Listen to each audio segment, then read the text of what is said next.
Hello, everyone, and welcome back to another episode of the Vulnerability Hangover Podcast. I'm your host, Nikki, and today's conversation is going to be an intimate and inspiring journey into the life of someone incredibly special, my dear friend Lana. Our paths crossed on a girls' night in 2022, and since then, Lana has undergone a profound transformation. From growing up in a religious organization to facing the challenges of unfulfilling relationships and embracing a nomadic lifestyle. Lana's story is a testament to resilience, self-discovery, and the pursuit of true freedom. So grab your favorite drink and tune in. Get ready for an episode filled with raw honesty, vulnerability, and the beauty of finding oneself. Without further ado, let's dive into the Vulnerability Hangover Podcast with Lana. Today, I have a very special guest, my friend Lana, and we have a lot to talk about. I was just on her podcast, and we talked a little bit about the dangers of being in an age gap relationships. I'm really excited to have you on. So today, we're going to talk a little bit about Lana and her life experiences and just about everything. So let's just jump into it. Lana, do you have an affirmation for us? Yeah, this is something that I'm manifesting this year. So all of my affirmations are kind of surrounding abundance. So my affirmation for all of you is that money is easy. Money flows freely to me. I am abundant. I am wealthy. I am worthy of abundance. I am worthy of wealth. That's about 5, but there you go. I love it. The more the merrier. And we are in an 8-year, and 8-year is always the sign of luck and abundance. So I feel that in my bones as well. Do you have a little drink that you're sipping on right now? I'm sipping my coffee from about 9 a.m. this morning. I don't know if anybody else is like me, but I will nurse my iced coffee for about 4 hours and enjoy every sip. So yes, cheers. Cheers. I have like a root beer poppy. Lana and I love poppy, but this one, I gotta say, is not my favorite. It honestly tastes a little bit like dirt, but I don't want it to go to waste, so we're gonna The give it a little sacrifice. sip. Yeah, seriously. Yeah, I think we lived off of poppies for the entire summer of 2022. We had to. We were drinking. Our gut health was like probably not the best. I know mine wasn't. I was on so many antibiotics and everything. Anyways, a little background about Lana and I. We met in 2022, literally weeks before both of our breakups. We went through a massive breakup, which we kind of go into in her podcast. We were hanging out at a girls' night. We had met through a mutual friend, and back around that time, we were still drinking, and we pretty much became inseparable ever since our breakup because we were just going through pretty much the exact same experience. The reason for the breakups were, of course, very different, but in this episode, we're going to just be talking about Lana and her life. So, Lana, do you want to give us a little bit of background on how we met from your end? Yeah, so it was March or April. I think it was March of 2022, and I got invited out to a girls' night by a friend of mine, and she was like, "Oh, I have this friend named Nikki that I think you'll really connect with. So I'm going to invite Nikki to this girls' night too." So I was stoked. We went out to a wine tasting event. Nikki rolls in fashionably late. She's completely dressed to the nines. I remember her hair and makeup were all done. And I was just like, who is this girl, in a very positive way. I was very impressed by my first impressions of Nikki. And we just hit it off from the get-go. We proceeded to go to like a cocktail bar after wine tasting. The drinks were flowing, the food was flowing, the conversation was flowing. And I just remember us kind of sitting in the corner because we were at this big booth and we were like, we need to connect outside of this. And we did. We really connected from the get-go, not knowing that within just 2 to 3 weeks, both of our lives would be radically changed, both of us going through pretty traumatic breakups within about a week of each other. I remember texting Nikki right after my breakup had happened. It was about a week after hers, being like, yo, do you want a roommate? And you had already signed a lease on your apartment because I knew you had a dog. And I was like, oh, I'm looking to rent a house, which I knew I couldn't afford on my own. We didn't end up moving in together, probably for the best for both of us, but the rest was history from there. Yeah, we entered singlehood together with dogs and just kind of catapulted onto our own individual healing journeys, but supporting each other through that process. Yeah, and it's been awesome just watching your growth and going through the experience with you and living vicariously through you because you are nomadic right now, which we will get into later on in this episode. But first, for those of you who don't know Lana, she's gone through a crazy lifetime. I never knew her before who she is right now, but she just has so much valuable lessons that we can take away from this episode. So I'm really excited. And let's just jump into the questions. Can you share more about your upbringing in your religious organization and how did it shape your views on relationships and life in general? Yeah, of course. So I was raised in a very fundamental Christian upbringing. It was a Lutheran denomination of Christianity. And the religious sect is all over the US, but I would say its headquarters are originated in Finland, Norway, and Sweden. So it comes from overseas. It's basically the patriarchy on steroids. That's the best way I could describe the religion that I was raised in. The women are very much set up to serve the men. The men are the head of the household. You get married very young. A lot of women even get married as young as being teenagers. You have as many children as God can produce. You are very, very isolated. You aren't allowed access to television, media of any sort, music. Books are also something that they monitor. So there's some books you can read, some books you can't read. So it's very isolating. You stay within that religious organization and you don't mingle outside of that. A little bit of backstory. I was born and raised into it. And probably by the age of 5 or 6 years old, I just knew that it wasn't for me. I can't explain it in any other way than I think my spirit at that point, or the spirit that I was born with, was just a bit more evolved than maybe a lot of the spirits around me. And even though I wasn't even old enough to understand really anything about my life at that age, I knew that I didn't believe in the belief system that I was being taught. I will always remember I was getting ready for church one Sunday because, faithfully go to church every Sunday. And it was Easter Sunday and I had on a new floral dress because we always got new dresses for, the big religious holidays. And I just remember sitting in my front yard. Don't ask me why I was in the front yard, waiting for the whole crew to get together to go to church. And I just remember being like, I don't like this. This feels uncomfortable. This doesn't feel in alignment. I didn't have that terminology at that age, but I knew it wasn't a match for me. And I always say that was the first time I felt my inner spark or my inner spirit very much just guiding me towards a path that was meant for me. But it created a really hard existence for me because I never fit in the community that I was raised in, and I wasn't allowed to make friends outside of that community. And so I was always just kind of biding my time until I was 18. My whole childhood I spent dreaming of being 18 years old so I could make a decision for myself. Backtracking a little bit and just diving a little bit into the church. I already kind of told you there's no TV, no music. As women, you couldn't dye your hair, you couldn't cut your hair, you couldn't wear makeup, you couldn't wear jewelry. You had to wear dresses that at least went past your knees. You had to pull your hair back into a bun. You dressed very plainly. When you entered the church as women, you actually had to cover your head because your hair couldn't be present when you were in the presence of God. It just very much suppressed women, right? Mm-hmm. The organization or the community that I was born into, in no way supported the liberation of women or just women being themselves authentically, women expressing themselves, women being strong, women being independent, anything along those lines. So it's kind of a long ramble, but to talk about how it impacted my view on relationships it was a very deep impact because I was taught from a very young age that men were above me, right? Men were the head of household. God was a man even. So I've always viewed men as above me. I witnessed it in my own parents' dynamic. My dad did not treat my mother very well, and my mom was very, very submissive. My mom kept herself very small. I witnessed it with my grandparents. My grandma was basically a servant to my grandpa, but that was just the way that the church, that was just the environment that it cultivated. And even in the wedding vows, it states that the woman is basically made for the man to serve the man. So that's a long-winded answer, but it very much, even though I knew I didn't believe in the actual religious teachings from a very young age, I obviously still picked up on a lot of the programming and a lot of the conditioning from the environment I was raised in. So it deeply impacted the way that I viewed myself in relation to men. Mm-hmm.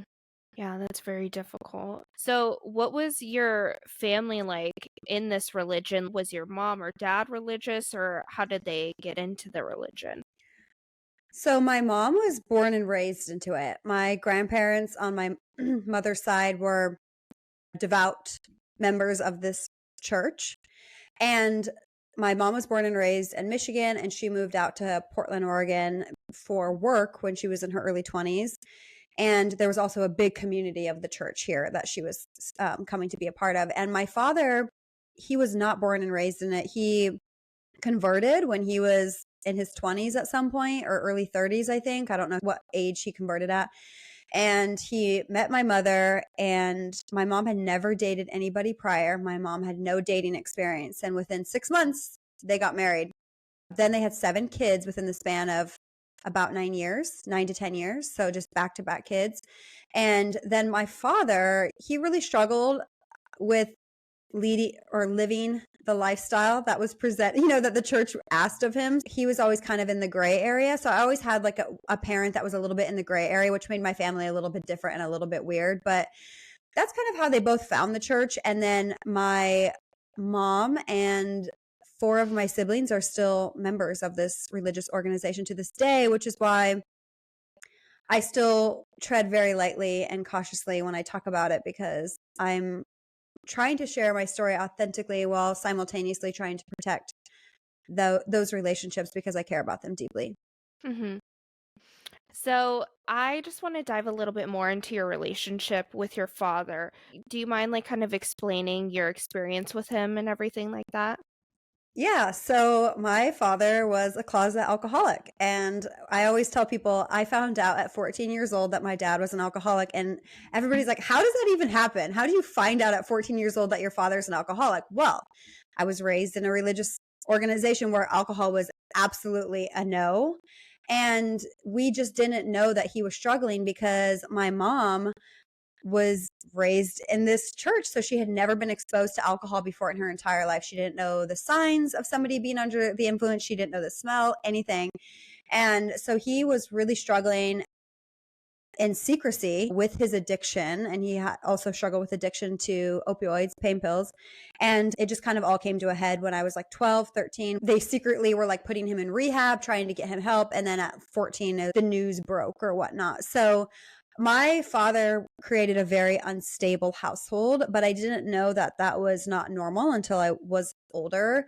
Just like a lot of people that struggle with addiction, his moods came and went. They ebbed and flowed. It felt like I was always walking on eggshells, trying to basically just keep myself safe, because some days he could be over the top, very affectionate, very loving, and other days he could be violent. My father, he created a lot of trauma in my life and a lot of damage in my life. And then when I was 14 years old, he walked away from the family. We had basically had him sign an agreement that if he couldn't maintain his sobriety, that he would leave the home, and he didn't maintain his sobriety. So he ended up leaving the home when I was 14, like the last week of my year of 8th grade, middle school, before going into high school. And I've seen him about once since that time period in my life. So over a decade, I've seen him maybe once. So he, having obviously the religious component and having that dynamic of being raised in a religion where men are above me, men are put on this pedestal, women were subservient to men, blah, blah, blah. That's one dynamic. But then I had this compounding layer of having a father who didn't treat me with care and kindness and didn't protect me in the way that fathers should protect their young daughters. It really compounded that belief system that I had, that I was beneath men. Men were some that harmed me. Men were dangerous. That kind of created an extra layer of trauma, I think, when it came to my relationship with men. So present day, my relationship with my father is, I forgive him, but he's not a part of my life at all. I'm so sorry to hear that. Well, moving into navigating relationships and stuff, I know you mentioned that he influenced the choices that you might have made in your relationships later on. What key lessons did you learn from being in relationships? I know in your podcast, you mentioned that you were in 2 very long-term relationships that were super unfulfilling. How do you feel that they contribute to your personal growth? Oh man, in so many ways. I feel like I could talk about this forever. When I entered adulthood, I had a lot of unresolved trauma, right? I was still working to unpack, obviously, the religious trauma, the abandonment wounds that came from my father leaving, the wounds that come from living with somebody when there's violence in the home, or living with somebody who's an addict. And then, trigger warning here, I'm going to talk about sexual assault. I was sexually assaulted as a teenager too. I always say that I think of it as like a dial that kept getting turned up, and all these events were just turning up this dial, really. And so I entered adulthood just on very shaky ground when it came to my self-worth, my self-esteem, how I viewed myself in relation to men. Like, it was so skewed. I can't stress that enough. Men were up here and I was beneath them. And I firmly believe that to my core. And so when I entered adulthood, I was not dating from a place of high value, right? I was very much seeking acceptance from men.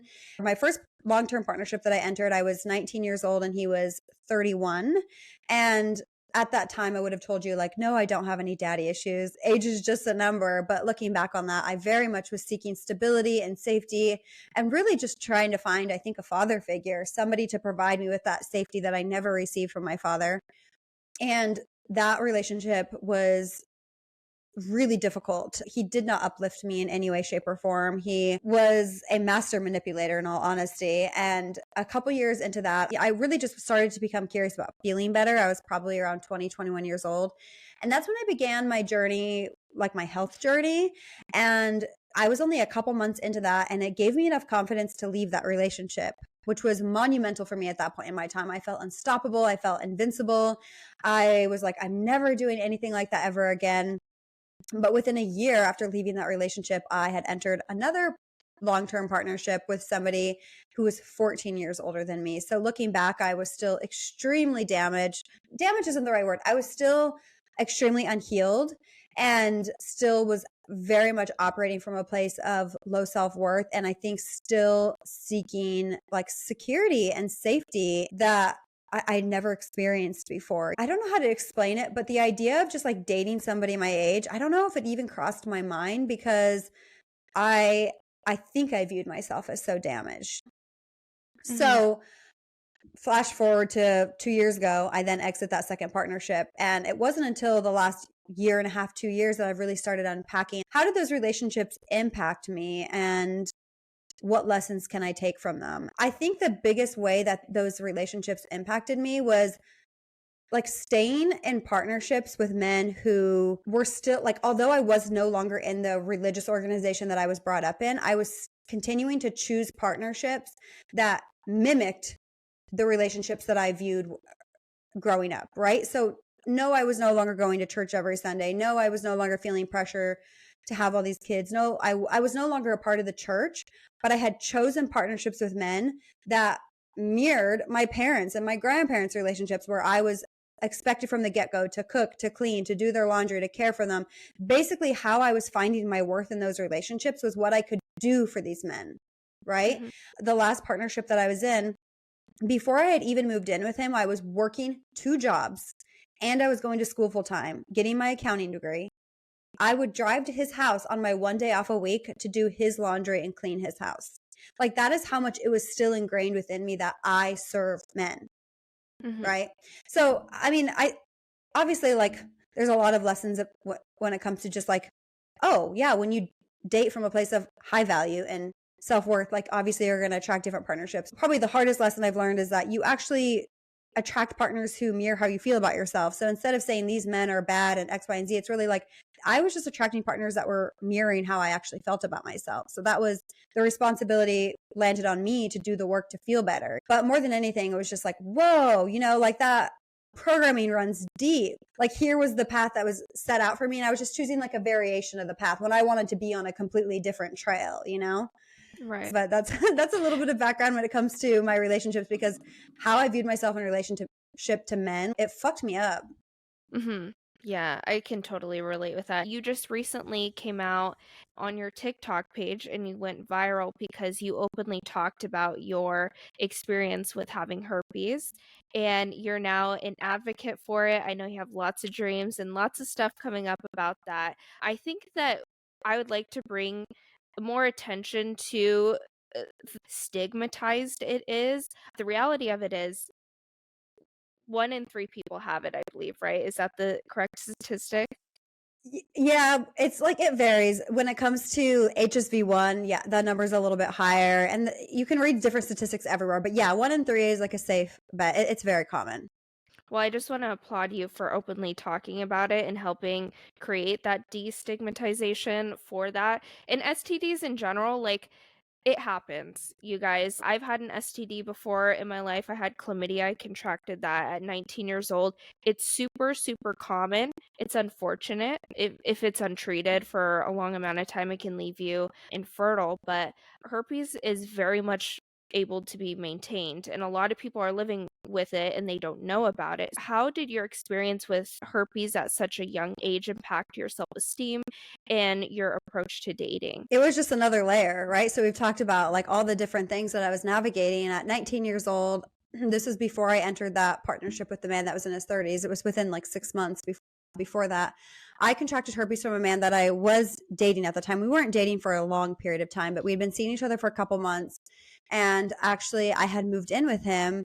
And shortly after that, I found out that I had herpes. And it devastated me at that point in time. It devastated me. I don't know if I have words to explain how much it devastated me. And I was already dealing with all of the shame around my body and my sexuality because of my religious upbringing, being a survivor of sexual assault. So it felt like that like final nail in the coffin that just like it sealed my fate when it came to the way that I viewed myself, the way that I viewed my body, my sexuality. It felt like a branding, like a scarlet letter of sorts. It truly felt like a branding because there's permanency to getting herpes. I also tested positive for chlamydia at the same time, so this man was not clean. But chlamydia, I was like least of my worries because I just have to take a pill and that disappears.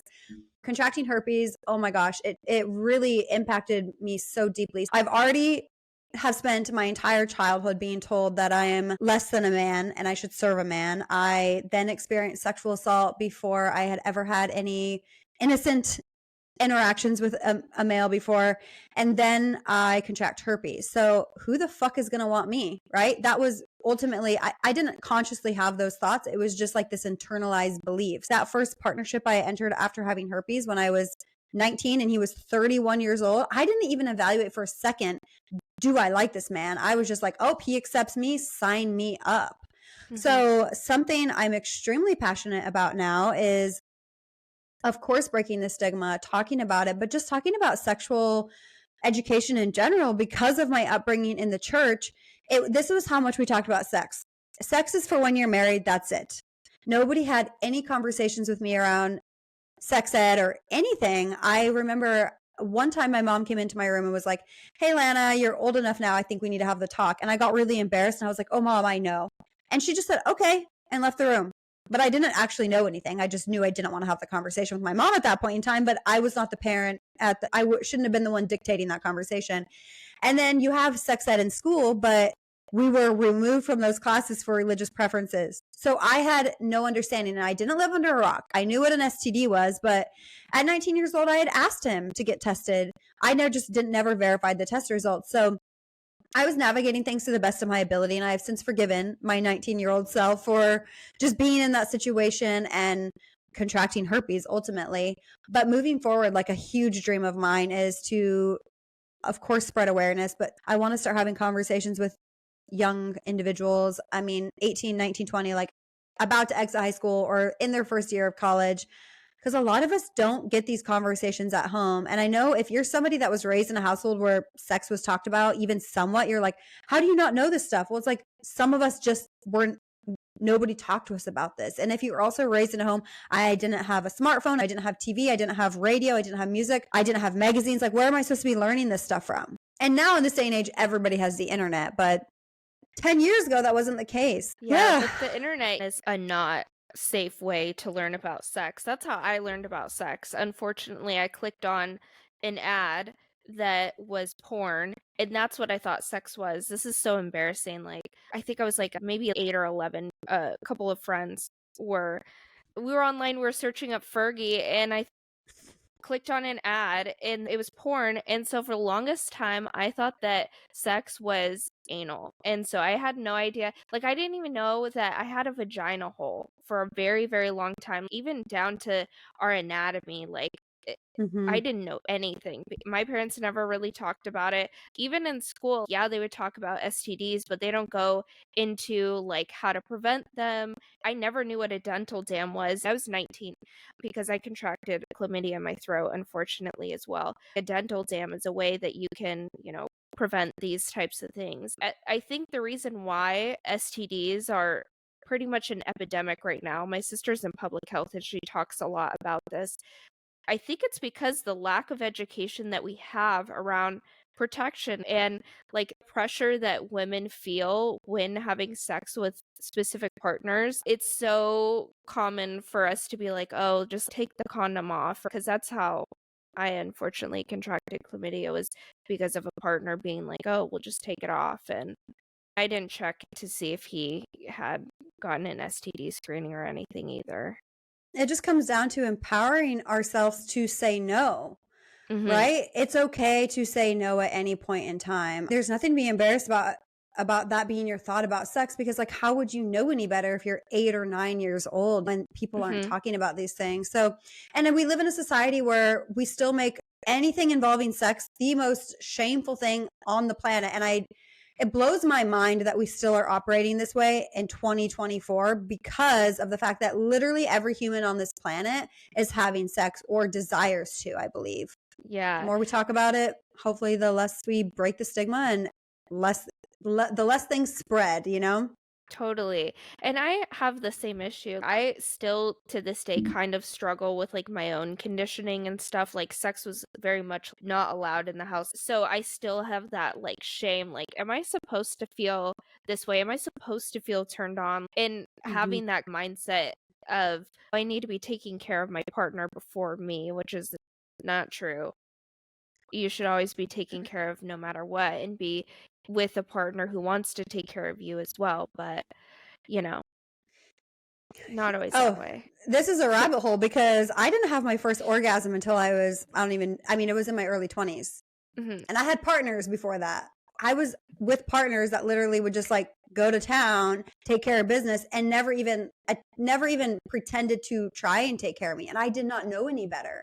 I didn't mhm, even know any better. And, you know, I still think like a huge piece of programming that a lot of women struggle with is like just the ability to say no, mhm. right? The ability and desire to say no. It could be your husband, it could be your boyfriend. If you are not in the mood and if it's not a full body yes, you have the right to say no at any point in time. But I think it does run pretty deep. We live in a patriarchal society where we think that our job inherently is to appease men in our life. And so I think exactly what you said, I think sometimes we don't say no when we want to. Sometimes we're willing to cross boundaries when our body's telling us that we don't want to do that. And a lot of us don't experience pleasure as a result. Yeah. I mean, as an additional thing, like a lot of us don't experience pleasure.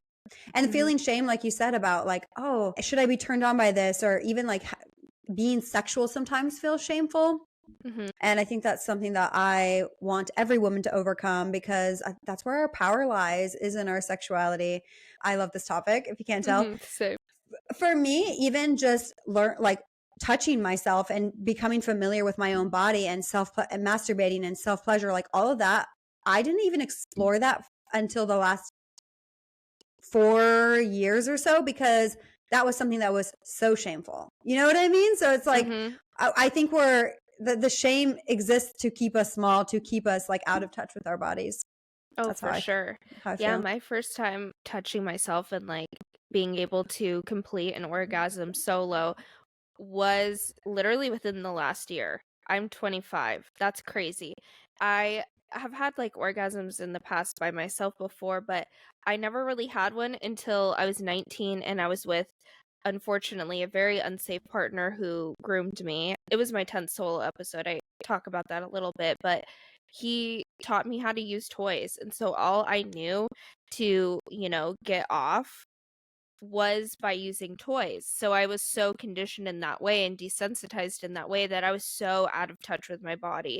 So when it came to like having orgasms, I literally was just like gotta make it quick, and especially with partners, it's hard to get to completion. There's a lot, especially as a woman, I feel like it takes a lot of mental and like foreplay. Oh my God, foreplay throughout the entire day. It's not just in the bedroom, it's the It's all whole day. fucking day. Yeah. Mm-hmm. It's the whole relationship is getting your woman to that point to where she's comfortable, and then it flows naturally. There's sometimes where I've been in relationships where I don't get to completion and I'm just like, okay, I have to bring a toy in or I have to just DIY because like it's just not working. And you shouldn't feel that much pressure with sex. Well, I think the problem is that a lot of us aren't in a state of receiving. We're not used to receiving. We feel very uncomfortable taking up space. And I think that's the lesson that our womb teaches us, is that we take time, baby. We take time. We deserve to take up space. We aren't going to go from 0 to 100 very quickly. And it's like it teaches us to be in that mode of receiving, because I can totally relate. The amount of orgasms I have faked in my life because I have somebody like going down on me or whatever the case may be. And I'm like, it's taking up too much time. I'm taking up too much. It's taking too long. It's taking too long. They're getting annoyed. Then I'm in my head. And so once you're in your head, it's pretty impossible to have an orgasm at that point. So I think that's what my self-pleasure practice has taught me more than anything, is anytime I find myself feeling very rushed, I'm like, no, the good things in life take time. And life is about the journey. It's not about the destination. I know that sounds silly, but when I can relax into this is about the experience, it's not about the orgasm. It changed my self-pleasure practice completely to just understand that this could take 30 to 40 minutes. Actually have that expectation that it could take 30 to 40 minutes. And this is not using toys. It takes a while to get there, but that's the beauty of it, because a lot of us, I know myself, can really use a lot of practice with just being in the state of receiving. So I think a lot of women can relate. A lot of women can relate to that, Yeah, one of my favorite topics is to talk about sex. This is like really one of my first conversations on my podcast talking about sex, but I feel like we need to dive into that a little bit more, maybe another episode, but there's so much that goes into it, and women need to feel empowered to say, hey, I like to have sex. I'm a sexual being. Yeah, exactly. And okay, I know we need to get on to other topics, but I just want to talk about something really quick, because I know I shared this with you. And so when it goes back to using toys, not using toys. So when I first started, I love to talk about this too. When I first started my self-pleasure practice, and I like to use self-pleasure more than masturbation. I don't like the word masturbation for some reason. I was using toys too. I was using a vibrator. And then when I really started diving into my sexual trauma and how can I actually heal my body, right? I've been in therapy for years. I'm working through the emotional and psychological component, but the actual trauma that's sitting in my body, in my, my womb, like how can I actually heal my physical body? And something that I had heard on a podcast was that if you're using toys, if you're using vibrators, sometimes you can bypass these sensations where your body might be telling you no. And so you could be cultivating more trauma if you're using toys. So I'm not saying that's going to be for everybody, but if you have a lot of sexual trauma that is unhealed and is still sitting in your body, I encourage you to try starting to explore yourself with your actual hands. And there was another component of it too, was that your hands are healing, right? If you bump your elbow, if you stub your toe, like you immediately grab it with your hand. When you grab a body part or you touch a body part with your hand, it has healing powers. Your hands have healing powers. So don't be afraid to touch yourself with your bare hands, because it will change your entire relationship with yourself and it will completely change your self-pleasure practice. And that's we can stop talking about sex now, but I'm like, it changed my life to start exploring myself with these little fingers. No, seriously. And you taught me that too, because when you brought that to my attention and we were like talking about that topic, that was kind of around the time where I was like, oh, I'm going to explore myself a little bit more. And that is so true. And the connection that you have and the trust that you have with yourself after that is life-changing. Life-changing people. And when you're touching yourself, ask yourself, do I have permission? Continuously ask your body for permission, for consent. And that really has major healing powers if you have dealt with maybe those boundaries being surpassed in the past. It all starts with yourself, people. That's pretty much the topic of the episode, it feels like. Yeah. Well, you also mentioned that in the past year, you've had some transformative situations happen to you. Can you elaborate on how you found yourself and what sparked this transformation? Oh my gosh. Well, you tell me. You're the one that's witnessed it. I'm Yeah. kidding. So I went through a breakup in April of 2022, and it took me about a year to get my footing after that. I immediately moved out with my dog, got my own place, but I was very lost. I had basically landed on my ass at the age of, I don't know, 27 at that point. And I was like, how did I end up here? How am I 27 years old dating a man that I resent? Like, how did I end up at this point in my life? And so I really started to ask myself, what led me to that spot, and be very, very curious, not coming from a place of judgment or shame, just genuine curiosity. I knew that I was operating way beneath my potential. I was depressed. How did I end up there? Truly, how the fuck did I end up there? It took me almost a year to kind of get my footing in that time period. I mean, we spent like that following summer kind of partying and whatnot. And that's fine. We were coping. We were freshly single for the first time in a while. Like, I don't shame myself at all for how I acted those following months after my breakup. But so breakup was April of 2022. In December of 2022, I decided to give up alcohol. And that was probably the first really big game changer when it came to healing myself, healing my relationship with self, and really starting to have these breakthroughs. I decided to just do an experiment of like, what does life feel like without alcohol? I'm just going to do a year, because to say I'm giving it up forever felt way too permanent, felt way too scary. So I was like, I'm going to enter 2023 without booze, and I'm just going to see how I feel. I'm going to make an informed decision for myself. At the end of 2023, I'll decide, do I still want it to be a part of my life or not? And just a couple months into that, I was like, I am never going back. I'm never touching alcohol ever again. So that was like probably the first big thing that took place. And when I decided to give up alcohol, I also was like, okay, I'm going to do a full honest audit of my life. I had in October of 2022, I went on a date with a total loser who had crashed his car and given me a TBI. And I also was another one of those moments where I was like, how the fuck did I end up there? Like, what was I doing? And I realized that I was still out seeking male attention, still out seeking male validation. I really just needed to sit the fuck down and take an honest look at myself and get myself into a better position. So December 2022, was slowly recovering from my TBI. I decided to give up booze, and I was just like, how do I actually become somebody that I'd want to date? I'm out here I was on dating apps. I was seeking male attention and validation, but I was like, I'm not even somebody I would want to date. So how am I going to attract somebody that I actually desire if I am not somebody I actually desire? Mm-hmm. So I did a full audit of my finances. I did a full audit of like my daily habits. I gave up alcohol. I was driving an expensive car with a fat car payment. I traded in my car. I just like humbled myself, in all honesty. And I really just put my nose down for the next few months, and I just worked and took care of my health and just focused on my daily healthy habits. And by March of 2023, I was in a completely different spot. Like, those 3 months, I would consider them to have just been like really deep building months. I ended up purchasing a home during that time period, and I was really starting to get traction of just like really the sense of empowerment. And in March of 2023, I took myself to Cabo, Mexico by myself for my 28th birthday. And it was on that trip, I remember sitting on a beach. And at this point, I'd been practicing meditation. I'd been doing meditation daily, and I was in a meditative state on the beach. And my grandmother on my mother's side visited me. And it was a life-changing experience, because I wouldn't have considered myself spiritual before. I mean, given my upbringing, I would have considered myself an atheist. I thought I was just a speck of dust floating in outer space, and my life had no meaning. And when my grandmother came to visit me, something shifted within me. It was that trip where I was like, not only am I going to be so good, like I am going to thrive. Like, this sense of self really started to awaken. It started to blossom. And that is what I would say was the beginning of my spiritual awakening. So all of last year, I blossomed in ways I can't even begin to describe. I immersed myself in nature in ways that I've never previously experienced.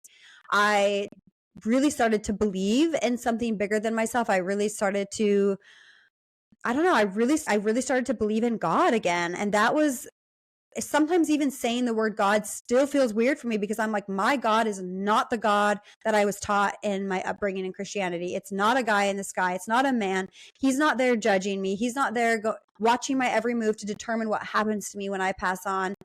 God is just love. God is source energy. God is like all of our spirits, like all of the energy of all of us combined. God is the air that I breathe. I am God. God is nature. Like I started to really connect with this higher power. And I will always say that if finding my spirituality has changed my life, because having trust in something bigger than myself has allowed me to really start making these quantum leaps and really start going after what I want. So last year I was just in a state of deep, intense healing. Getting into my own home was the first time I felt like my body felt safety, and I felt like it was the first time my body exited survival mode. So just getting my body in a state of safety really allowed me to open up in so many other ways too. Then last summer, I decided to take myself to Greece on a solo trip. And that, I mean, if you've solo traveled, you go on a solo trip, your entire life changes. Like, you're going to go on that trip and be a different person when you come back. And it was on that trip where I was like, why am I still waiting to go after my dreams? Why am I still waiting to go after what I want? I keep telling myself next year and 3 years and 5 years, I'm going to build this dream life of mine, because I've always dreamed about being an entrepreneur, having a job that brings me some sort of purpose, passion, and connection, and traveling full time. I've always wanted to travel, like, and see the entire world. And so I'm sitting on this balcony in Greece watching the sunset, and I was like, I'm going to do it this year. Like, by the end of this year, I'm making a move. Like, I cannot wait any longer. And it comes down to, I finally believed in myself. I finally had trust in myself. I really fucking liked myself. I really respected myself. I really cared for myself. And all of those things come from like your daily habits, the boundaries you set, the boundaries you maintain, really the way that you show up in your life, And so yeah, now it's January of 2024 and I'm in San Diego. I sold every single thing that I own, and I've embarked on a journey of, at least for 2024, I'm going to live like a nomad. I'm going to spend about a month in each city and just really try and figure out more about who I am, what I like, what I don't, meet different people. I just really want to grow as much as I possibly can, and travel expands my perspective and forces me to grow unlike any other experience on this planet. So took a lot of big leaps, and I just still feel like I'm on this giant rocket ship of just like, I am evolving at such a rapid pace that I don't even feel like I can keep up. But it's been beautiful and exciting. That's the last 2 years summed up. I love it. I love it. Living a nomadic lifestyle can be challenging and very liberating. What inspired you to embrace this way of life, and how has it contributed to your sense of freedom? So I was somebody who was very controlled most of my adult life, probably because of my childhood and being the middle child of 7 and just being raised in a very chaotic home and having a lot of things outside of my control. A way that I found safety and security as an adult was to control a lot. Like I would consider myself to be fairly OCD. My home had to be a certain level of clean. Everything had to be a certain way. Like if you placed a dish in my sink, I would immediately put it in the dishwasher. I was just very controlled, and that brought me a sense of safety in my life. And I knew that it was a false sense of safety. And besides wanting to just explore different parts of the US, different parts of the world, and see what was out there, that was obviously a primary motivator for me wanting to live this way. But more than anything, I wanted to push myself outside my comfort zone as much as I possibly could, because I feel like when it comes to evolving and growing, I just want the gas pedal to the floor. And so I was like, if I go and move around and lose all sense of control when it comes to my environment, my space, how cleanly things are. I mean, of course, I still keep things clean, obviously, but there's so much outside of your control when you're living in Airbnbs and moving from place to place and nothing is your own. I wanted to just basically embrace life in the unknown. I wanted to give up as much control as I possibly could and surrender, because I knew that was where I was going to grow the most. And I wanted to continuously come back to finding safety within my body, because as I've really healed my nervous system and regulated my nervous system over the last year or so, I've really learned that safety doesn't come from relationships. Safety doesn't come from money. Safety doesn't come from the environment or how clean your environment is. Safety comes from yourself. You find safety within your body. So this journey is about me learning that I provide myself safety. Safety all comes from within. And we're like a month in, and yeah, I mean, learning to self-soothe and regulate my nervous system like a champion, and really just continuously coming back to my trust within myself that there may be things wildly outside of my control. Like Archie, my dog, has been sick basically since the moment I got here. And I think my old self, it would just derail me so much. And it's still impacting me, but coming back to, I'm good. I'm okay. I trust, you know? Mm-hmm. Yeah. Well, I'm so proud of you, and it's so exciting watching you. Can you share any memorable experiences you've had so far while being on this nomadic journey? Yeah. So I'm only 3.5 weeks in now. So I left the day before Christmas Eve, came down to San Diego. This is my first stop, and I'm leaving San Diego the end of next week. I'm going to the Smoky Mountains of Tennessee, which is kind of crazy. So memorable moments have been, well, I would say the first one is I got to this Airbnb in downtown San Diego. And it's like an old historic inn that's been renovated, and now it's just Airbnbs and apartments. And of course, as I'm arriving in the city, I'm excited, but you guys, I'm nervous. This is like brand new to me. And there's this older gentleman that kind of runs the ship here. And he has totally taken me under his wing. He checks in on me almost every single day. He texts me. He gave me a free parking space so I didn't have to park on the street. From the moment I met him, just good vibes. I felt very safe with him. And I was just thinking today about, I think he was a little angel that was sent here to just give me this little added layer of safety and security as I embarked on this brand new journey. And it just continues to confirm for me that God is constantly thinking of me, protecting me. The universe is always trying to take care of me. I just have to be in a state of being open to seeing it. So I think that's been probably my most memorable, just little component of the journey so far. Then my girlfriend did fly down, and I did go to an Abraham Hicks workshop on January 6th.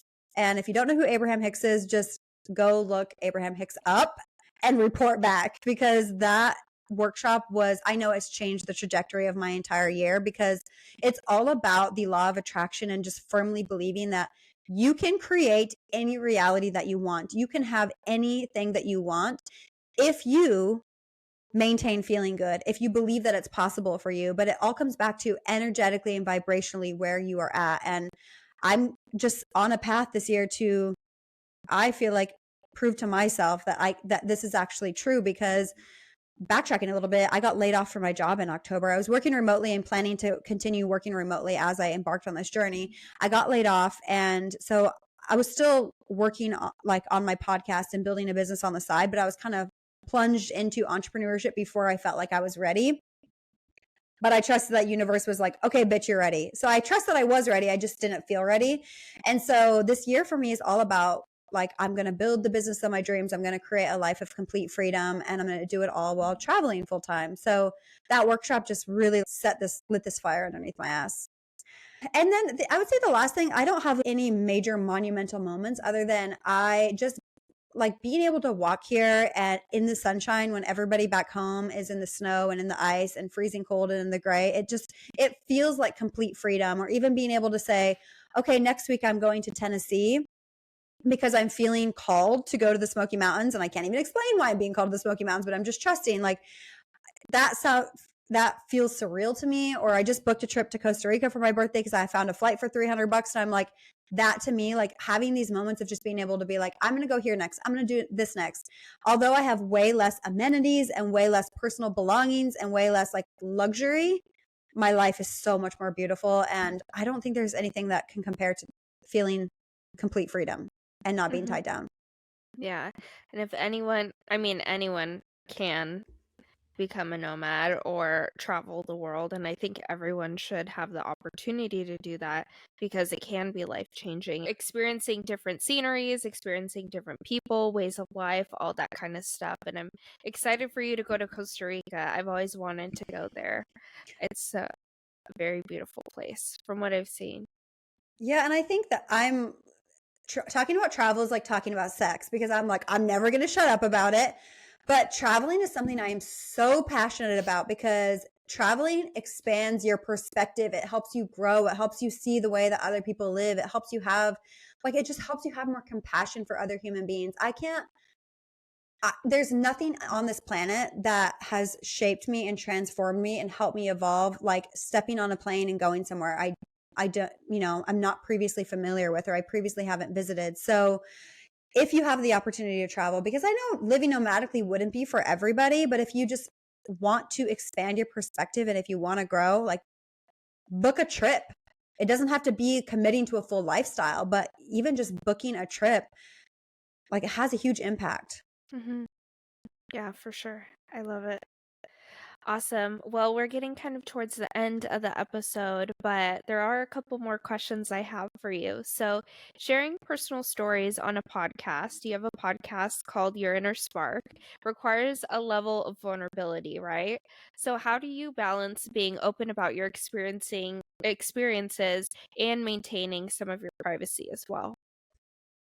I don't have that nailed. Like I'm going to be honest, I don't have that nailed. I am such an open book, and I think I'm still figuring out where those boundaries lie for me. Mm-hmm. And so I have a segment of my podcast called Spark Notes where it's just a raw, unedited, basically voice note to, I say my girlfriends, because I consider all my listeners my girlfriends. And I talk about things that I'm navigating in real time, personal stuff. And I don't think I've figured out exactly where that line is for me. And I think as I continue to go through this process, it will become clearer for me. Like the first episode that I released, I did talk about some family stuff that did not go over so well. And I was like, okay, I won't talk about certain things moving forward. So I'm learning some of those. I'm learning that boundary even from just the way that people in my life feel about certain things. But I don't have this nailed. And maybe you have a better insight because you've been doing this a little bit longer than me, but I feel like I'm still like just I'm winging it. Yeah, it's hard because I mean, the whole reason my name of this show is like the Vulnerability Hangover. So I remember sometimes I'll get off episodes and I feel like hungover in a sense because hmm I'm being so vulnerable, which is the whole reason behind the show. I've never been a private person. I'm kind of like out there, and I've always had that personality of like doing things for the shock value or saying things outward. And like, I'm the same way. I do not have a huge sense of privacy. I have privacy for others and I'll conceal identities, but when it comes to myself, I'm a pretty open book. And I know that if there was a person exactly like me that's been through the same experiences, I would want to hear from them. So I think what we're doing is valuable. So, Yeah, and I think for me, it's like I guess I will say I won't talk about like dating anymore in the sense of I dated somebody last fall for a couple months, and I told him I asked his permission, like, "Are you good with me talking about things?" And he was on board. mhm, But 3 months in, when things took a left turn, then I felt like I had to be like I didn't love that I had talked about things so quickly. So I think mhm, moving forward, when it comes to my dating life, I will maintain more privacy. mhm, Just because I think it allows me to just like ebb and flow and navigate that separately and not feel like I then have to explain things to people, you know? mhm, But I agree. I think my mission is always to just make people feel less alone in their journeys and to help women eradicate the shame that they're experiencing or still carrying around from things that happened in their younger years or whatnot. So for me, just like you said, like it's a price I'm totally willing to pay. I love being an open book, and it's provided me so many beautiful connections that mhm. it's worth it to me. I agree. The messages that we get on the daily about like, oh my God, I never talk about this. And you in specific, just going back to your HSV diagnosis, like people feel connected and they feel seen. And if you could just like help one person in this lifetime eradicate the shame, like you said, it's worth it. Yeah, truly. Period. I love it. Well, where can everyone find you to connect with you and listen to your podcast?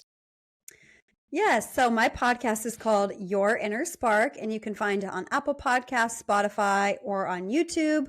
On TikTok, my username is Your Inner Spark Pod. It's the same handle on Instagram as well.